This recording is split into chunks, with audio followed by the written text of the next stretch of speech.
Good morning friends. Hopes तुम्हारे last के lecture सारे कंप्लीट हो गए होंगे। अगर नहीं हुए हैं तो व्हाट्सअप लिंक पे जाइए और सारे लेक्चर्स को कंप्लीट कर लीजिए। आज से हम लोग स्टार्ट करेंगे न्यू चैप्टर। इस चैप्टर का नाम है admission of A partner. Admission of A partner. Admission का मतलब क्या है कि एक नया पार्टनर फर्म में क्या हो रहा है, ऐड हो रहा है। ठीक है, जैसे पहले दो पार्टनर्स थे ए और बी, अब एक नया पार्टनर उसमें ऐड हो रहा है सी।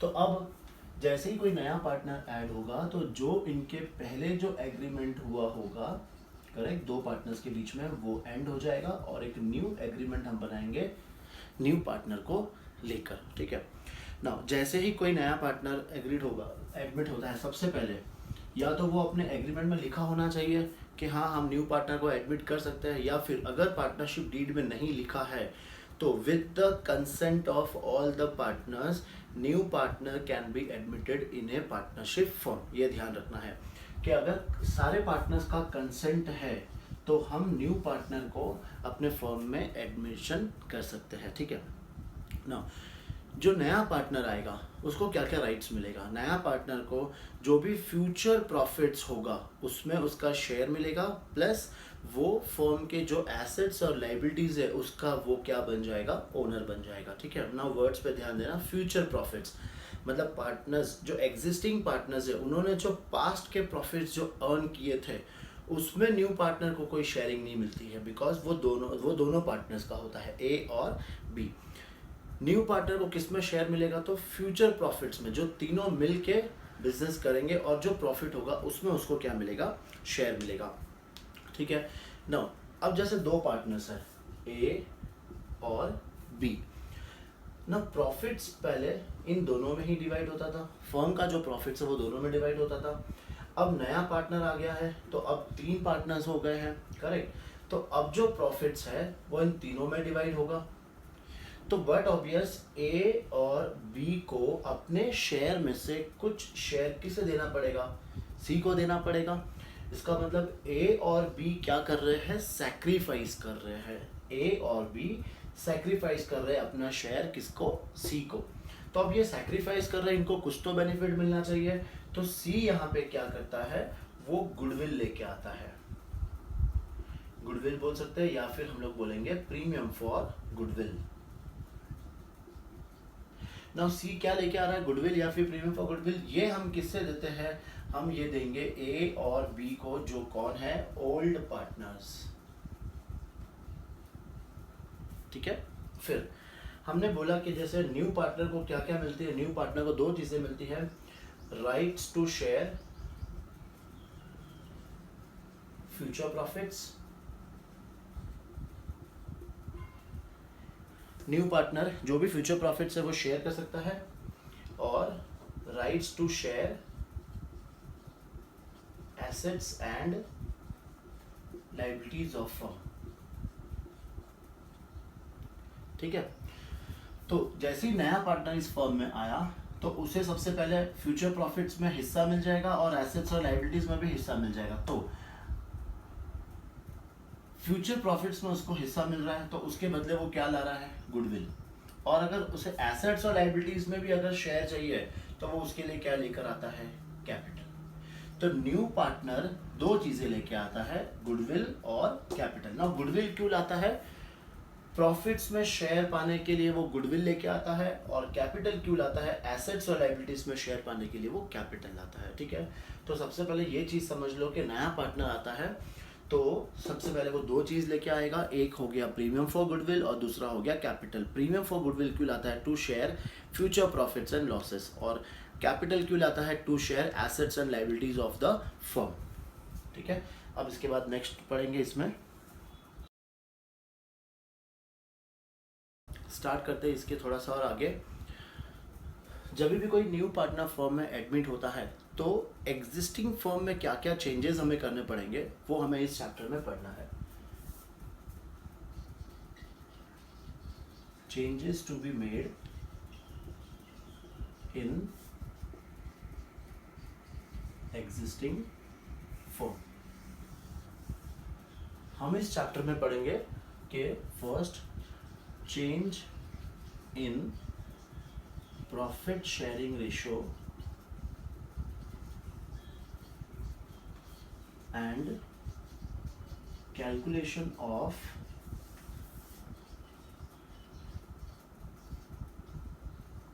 sacrificing ratio. सैक्रिफाइसिंग रेशियो हमने अगले लास्ट चैप्टर में भी पढ़ा था, और चेंजिंग प्रॉफिट शेयरिंग रेशियो ये थोड़ा सा डिफरेंट है, ये हम लोग पढ़ेंगे इसमें। फिर valuation and adjustments of goodwill. Third, distribution of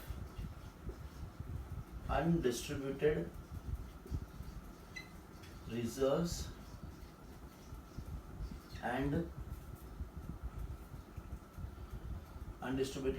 and accumulated losses।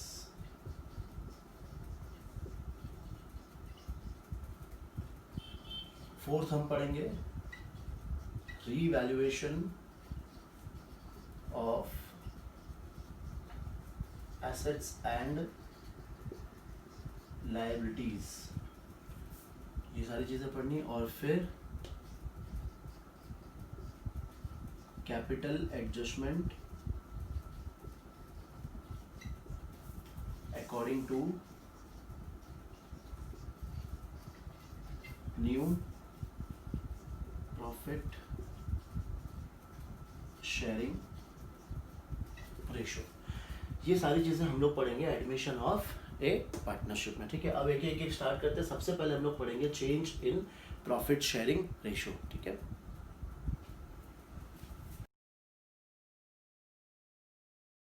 चलो न्यू टॉपिक स्टार्ट करेंगे, change in profit sharing ratio.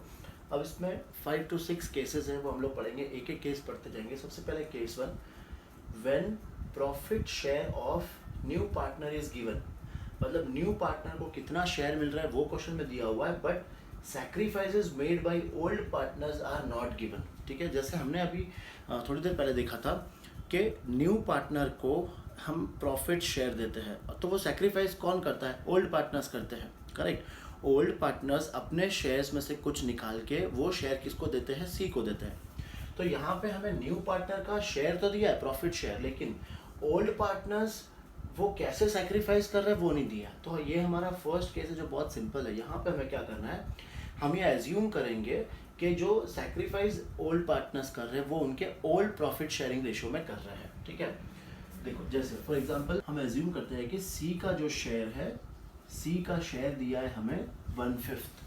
Question में न्यू पार्टनर का शेयर दिया है, तो अपन यहाँ पे सबसे पहले एज्यूम करेंगे कि let the total share be 1। हमने एज्यूम किया टोटल शेयर कितना है? 1 है। अब 1 में से 1/5 इसे दे दिया, तो रिमेनिंग शेयर कितना बचेगा? Remaining share is equal to 1 - 1/5। तो ये आता है सॉल्व करने, 5 × 5, 5 - 1, तो कितना आ जाएगा? 4/5। ये 4/5 बच गया रिमेनिंग शेयर। अब रिमेनिंग शेयर मतलब किसका? एज्यूम करते हैं हमारा कि ए और बी का जो ओल्ड रेशियो है वो है 3:2। ये ए और बी का ओल्ड रेशियो क्वेश्चन में दिया होगा। तो अब ये रिमेनिंग शेयर जो बच गया है, ये हम क्या करेंगे, इन दोनों पार्टनर्स में डिस्ट्रीब्यूट कर देंगे in their profit sharing ratio. तो कैसे करना है देखो, अब ए का शेयर कैसे होगा, इसका फॉर्मूला पहले लिख लेते हैं हम लोग। फॉर्मूला है old ratio into remaining share, old ratio into remaining share. तो ए का ओल्ड रेशियो कितना है? 3/5 इनटू रिमेनिंग शेयर कितना है? 4/5। तो ये आंसर कितना आएगा? मल्टीप्लिकेशन है तो डायरेक्टली मल्टीप्लाई कर देंगे, 12/25, ठीक है। अब बी का शेयर, बी का शेयर कैसे आएगा? उसका ओल्ड रेशियो कितना है? 2/5 इनटू न्यू रेशियो कितना है? 4/5। तो ये कितना आ जाएगा? 8/25, ठीक है। और सी का शेयर, सी का शेयर हमें मल्टीप्लाई नहीं करना है, सी का तो ऑलरेडी क्वेश्चन में दिया हुआ था 1/5, वो तो सेम रहेगा। सिर्फ हमें क्या करना है? एलसीएम सेम करना है। एलसीएम सेम करने के लिए क्या करेंगे? 5/5 से मल्टीप्लाई करेंगे, तो इसका आंसर कितना आ जाएगा? 5/25। देखो तीनों का एलसीएम सेम आ गया, देयरफॉर अपना न्यू रेशो कितना आएगा 12:8:5। इस तरीके से तुम्हें क्या निकालना है, न्यू रेशो निकालना है। ठीक है, समझ में आया? एक बार फिर से क्वेश्चन में क्या दिया होगा, क्वेश्चन में ए और बी का ओल्ड रेशो दिया होगा, क्वेश्चन में सी का शेयर दिया होगा, बस इसके अलावा और कोई इंफॉर्मेशन क्वेश्चन में नहीं दी होगी। ओल्ड रेशो और न्यू शेयर। सबसे पहले क्या करना है, एज्यूम करना है कि टोटल शेयर कितना है 1। सबसे फर्स्ट हम क्या करेंगे, रिमेनिंग शेयर निकालेंगे ना। रिमेनिंग शेयर निकालने के बाद ये आ गया आंसर 4/5। ये रिमेनिंग शेयर को इनमें क्या करेंगे, डिस्ट्रीब्यूट कर देंगे। तो फॉर्मूला क्या है, old ratio into remaining share. तो ए का ओल्ड रेशो कितना है 3/5, रिमेनिंग शेयर कितना है 4/5। इसका आ गया 12/25, इसका आ गया 8/25। और सी को खाली क्या करना है, डिनोमिनेटर सेम करना है, इसलिए 5/5 से मल्टीप्लाई करेंगे तो इनका ये रेशो आ गया। एक और एग्जांपल करते हैं इसी में। ठीक है, सिर्फ मैं रेशियोज चेंज कर रहा हूँ, बाकी सारी चीज़ें सेम रख रहा हूँ मैं।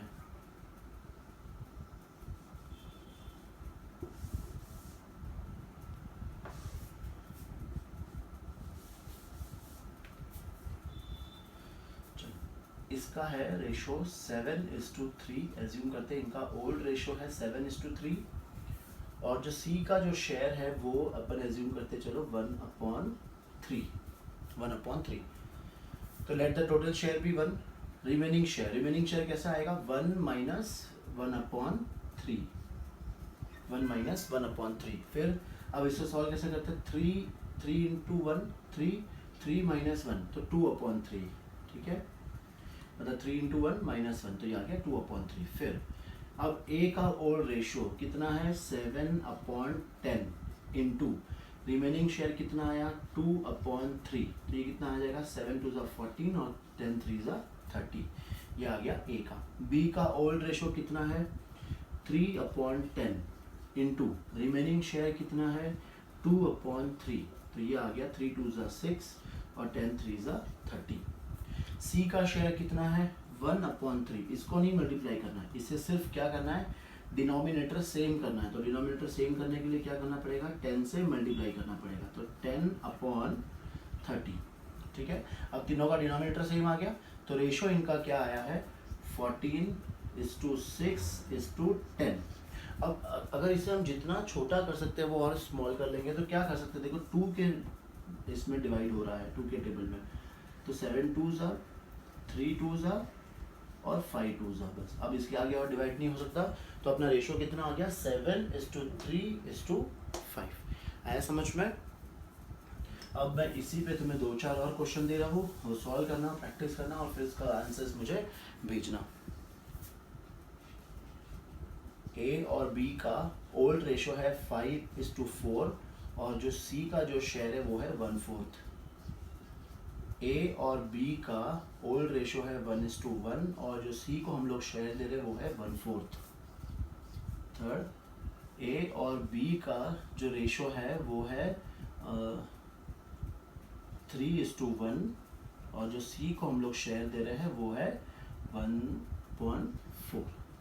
ठीक है, ये तीनों क्वेश्चन सॉल्व करना, इससे अपना केस 1 हो जाएगा। ठीक है, फिर अपन केस 2 स्टार्ट करते हैं, पहले सॉल्व करो।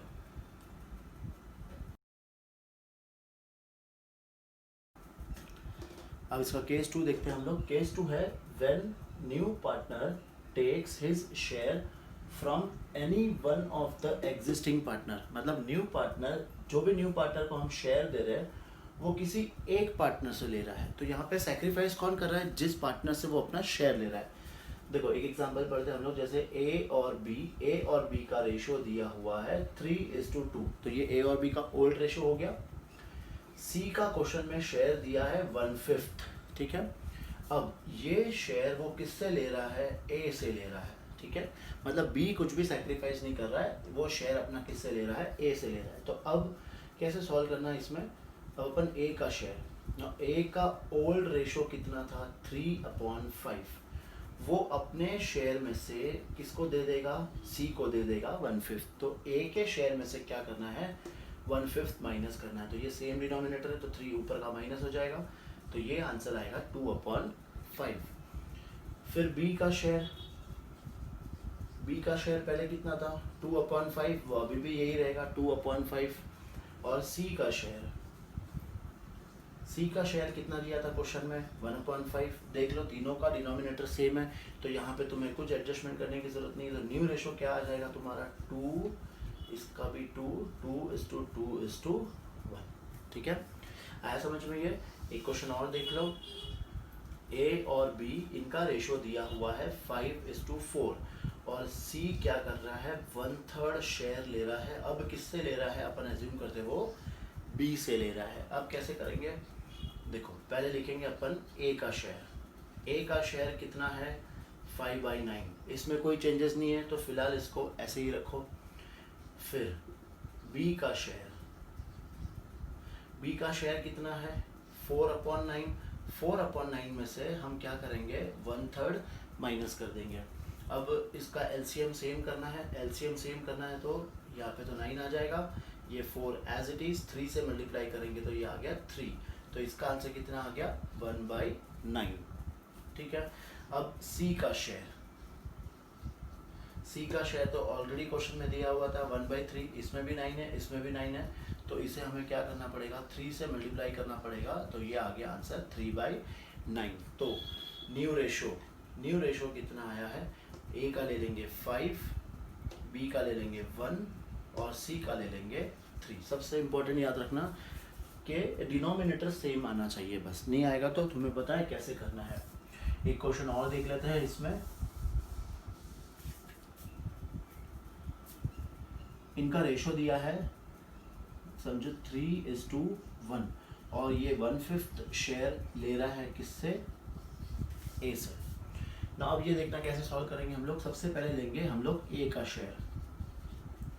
ए का शेयर कितना है 3/4 माइनस कितना शेयर दे रहा है वो उसको 1/5। अब यहाँ पे एलसीएम सेम नहीं है तो हमें क्या करना पड़ेगा क्रॉस मल्टीप्लाई। कैसे 5 3 15, 4 1 4 और 5 4 20। तो ये आंसर कितना आया 11/20। ए का आंसर आ गया 11/20। अब बी का शेयर, बी का शेयर है क्वेश्चन में 1/4 और सी का शेयर क्वेश्चन में दिया है 1/5। अब देखो हम लोग ये लिख नहीं सकते बिकॉज तीनों का डिनोमिनेटर क्या है डिफरेंट है, तो हमें पहले सबसे पहले डिनोमिनेटर सेम करना पड़ेगा। तो इसको किससे मल्टीप्लाई करेंगे 5 से, तो ये आ जाएगा आंसर 5/20। अब ये सेम आ गया, इसको किससे मल्टीप्लाई करेंगे 4 से, तो ये आ गया आंसर 4/20। अब देखो तीनों का डिनोमिनेटर सेम है तो इसका न्यू रेशो क्या आ जाएगा 11:5:4। ये आ गया अपना न्यू रेशो। ठीक है, चलो ये 3 क्वेश्चंस हो गए, कॉपी कर लेना फटाफट, फिर हम लोग केस 3 सॉल्व करते हैं।